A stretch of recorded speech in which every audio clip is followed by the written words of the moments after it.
Pronto. Olá, hoje nós vamos falar sobre descolamento prematuro de placenta. O descolamento prematuro de placenta é uma das causas de sangramento ou hemorragias do terceiro trimestre, assim como a placenta prévia, a ruptura do seio de vasa prévia e o sangramento proveniente do seio marginal.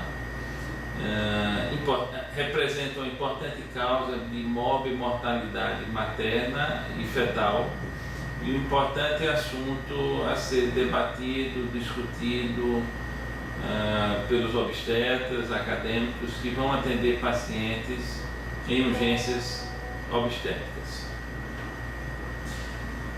Conceitua-se descolamento prematuro de placenta a separação inopinada, intempestiva e prematura da placenta implantada no corpo do útero depois da 20ª semana da gestação.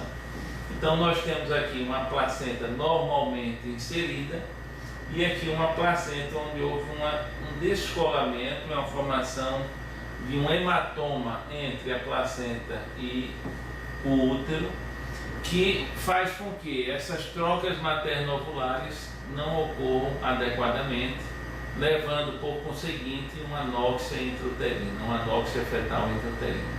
Podemos dizer que quando há uma área de descolamento maior do que 40% da área placentária, as repercussões fetais já são muito graves. É uma enfermidade que tem uma incidência de torno de 1% das gestações que chegam ao término da gravidez, no terceiro trimestre. Há relatos na literatura de que já desde Leonardo da Vinci, em anotações de necrópsias, ele já fazia relato a uma situação que remete a um descolamento prematuro de placenta. Outros exemplos, aqui a placenta com seus cotilédones, cerca de 20 a 25 cotilédones, as membranas e uma placenta normalmente inserida. Aqui uma importante área de descolamento com significativa repercussão fetal, não raro morte fetal.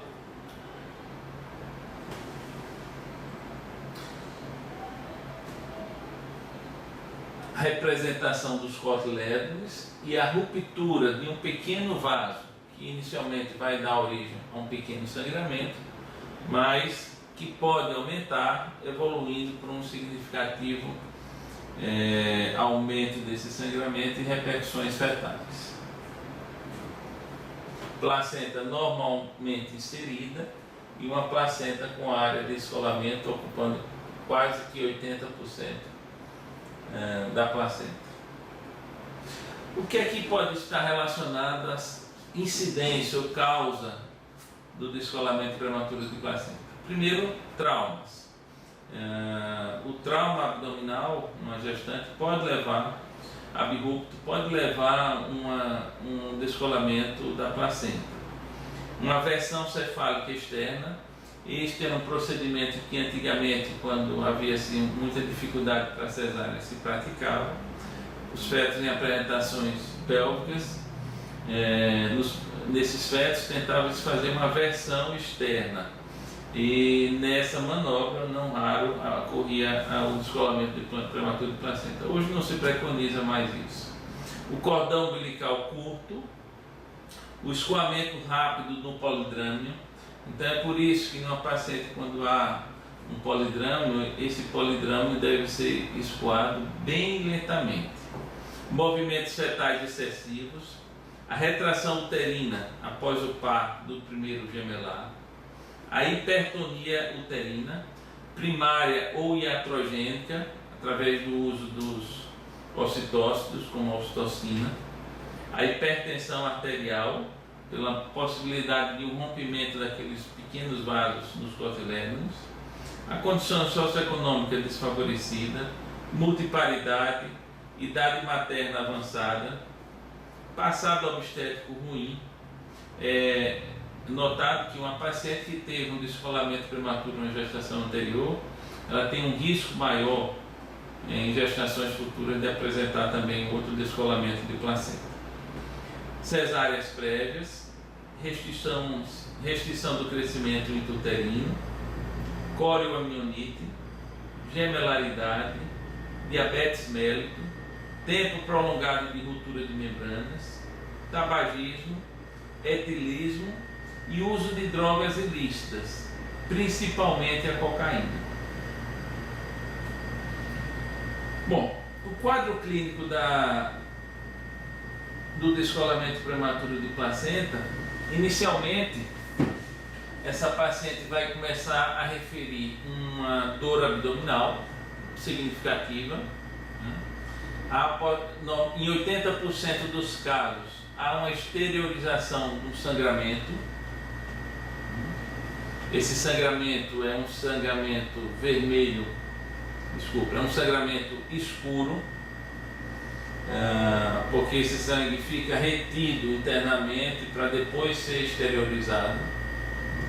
Mas há de se ressaltar que em 20% dos casos o sangramento fica retido e não se manifesta, podendo retardar o diagnóstico.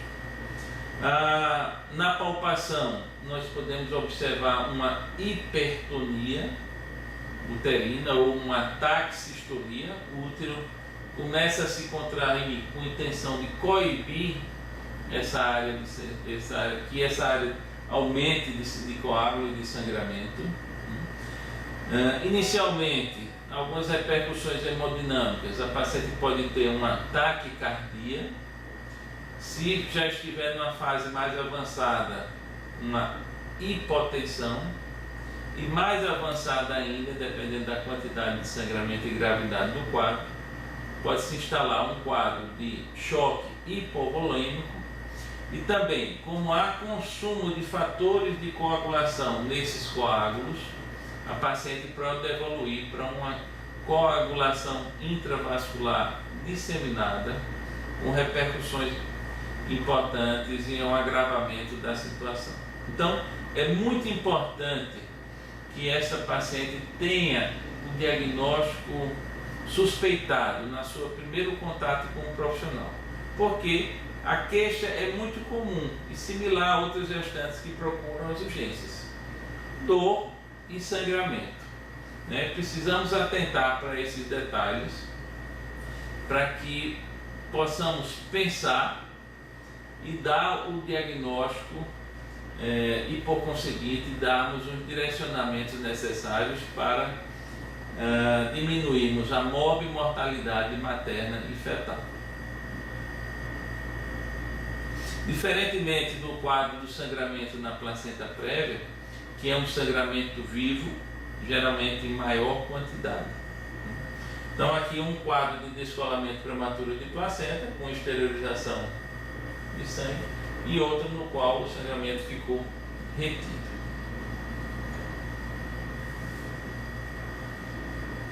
Outras imagens também demonstrando. O diagnóstico do descolamento prematuro de placenta é eminentemente clínico, ou seja, o quadro clínico, a anamnese e o exame físico, nós somos capazes de suspeitar desse diagnóstico. Se tivermos facilidade no ultrassom, inicialmente esse coágulo pode ter uma aparência, um parênquima uma aparência de imagens ultrassonográficas muito parecidas com a placenta, mas em alguns casos podemos notar umas áreas hipoecoicas, como estas aqui, a placenta, uma área hipoecoica entre a placenta e o útero, podendo também contribuir com o diagnóstico, mas ressaltando, não é essencial, uma vez que o diagnóstico de descolamento prematuro da placenta é eminentemente clínico.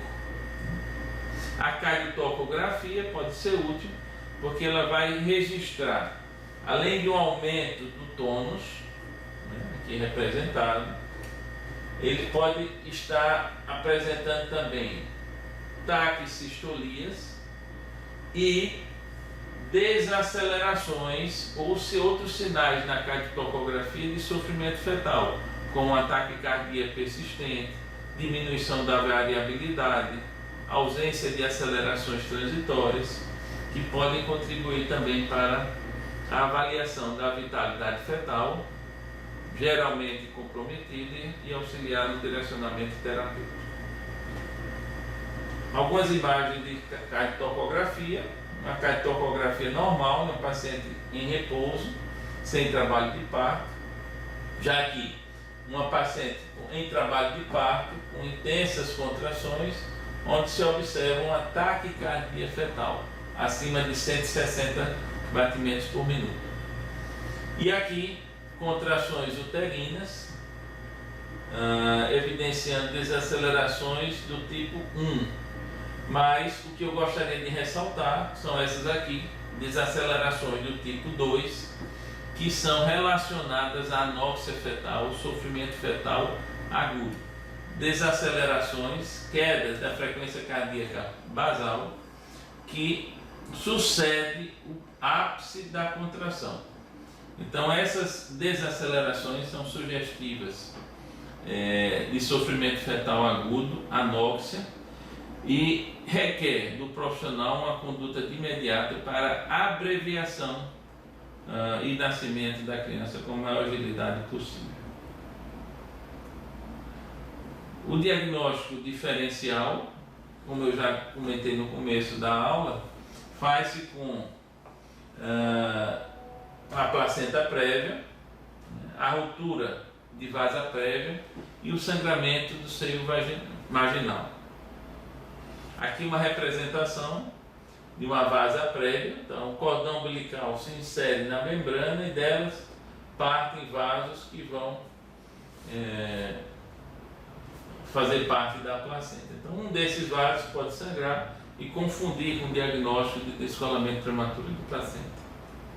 O tratamento. O tratamento vai variar de uma série de fatores. Primeiro, do quadro clínico da paciente. Como a paciente está hemodinamicamente. Se ela está estável, instável, a quantidade de sangramento, se o feto está vivo, se está morto, do passado obstétrico, das condições do colo do útero, ou seja, da dilatação, da bacia obstétrica. Então, por exemplo, se chegar uma paciente multípla com 8 centímetros, o sangramento não é tão intenso, estável, não há variações da frequência cardíaca fetal.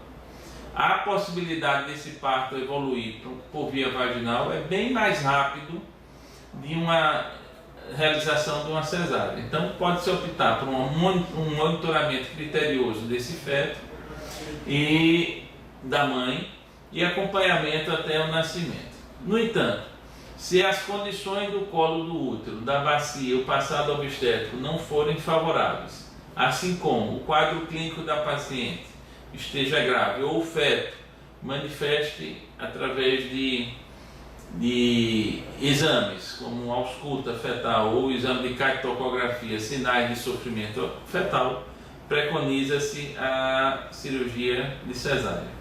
É sempre interessante nesses casos já reservar de imediato sangue, porque não raro há necessidade de reposição. Aqui uma realização de uma cesárea com a representação do coágulo, aqui o sangramento. Um quadro de um feto, uma placenta com praticamente 100% de área descolada, feto em óbito fetal intrauterino. Outras imagens demonstrando as áreas de coágulo na placenta. E aqui o útero de Coveley.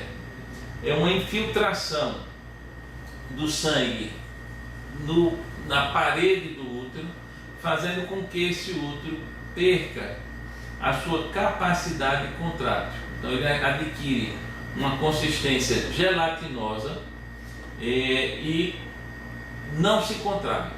Então, não raro, quando nós nos deparamos com uma situação dessa, há necessidade de adoção de uma série de medidas, como a sutura de Bellint ou até mesmo a histerectomia, porque se isso não for feito, o risco do sangramento persistir e agravar o quadro clínico da paciente é muito grande. Então, muitas vezes, nesses casos, há necessidade de se realizar uma histerectomia puerperal. Aqui um útero de Covelé, após uma histerectomia, veja como ele fica totalmente infiltrado, fazendo com que as suas fibras musculares percam a capacidade contrátil. São essas as considerações, ressaltando a incidência, a gravidade desta situação para a mãe e para o feto, e a necessidade de atentarmos para esse diagnóstico, porque quanto mais precoces as medidas terapêuticas e de suporte forem adotados, menores as repercussões para a mãe e para o feto. Obrigado.